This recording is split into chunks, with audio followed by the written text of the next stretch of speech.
Well, tomorrow we'll see the beatification of Benedict Daswa. Earlier, our contributing editor found out more about this renowned man. Just to share a little bit about how we exhumed my dad. To me, I knew the color of the coffin. And I was telling the priest and the team that was there for the exhumation that I remember it was a silver steel coffin. And unfortunately, the church thought it was a wooden coffin. And I said, no ways. I know I was young, but I was very clever.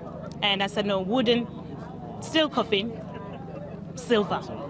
And when they go down to the inner level of the soil, here comes the silver coffin. And Vuyo, it was amazing how the whole picture appeared to my eyes. I just burst into tears because I just couldn't believe that that's the coffin we saw February 1990. And it's coming up like that. And it actually literally lifted the coffin up. The coffin was intact. We didn't even have to use another coffin, which was prepared to take the remains, because I think the idea was that they will never find any remains there. It's 25.5 years ago. Come on, you're not going to find anything there. You're just going to find a piece to show that he was lying there.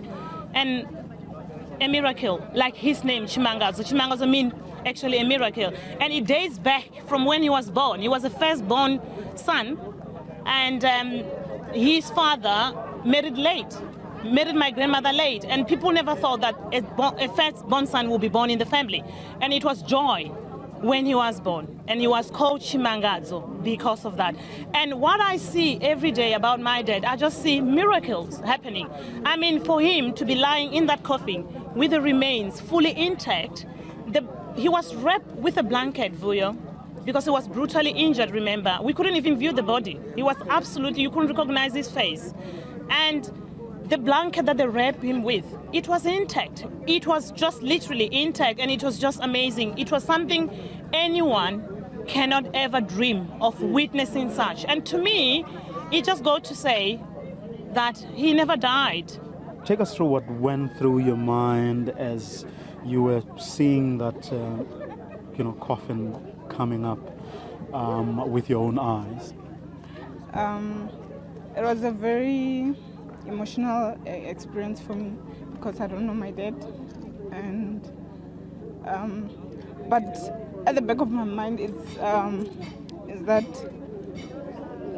whose father died and never met her, but someday get the chance to meet your father. So it's quite an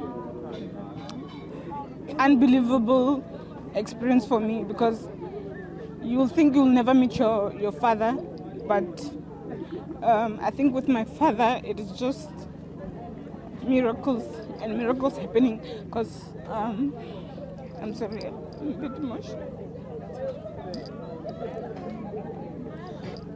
Okay, but after I saw his remains and able to just to touch part of his remains, it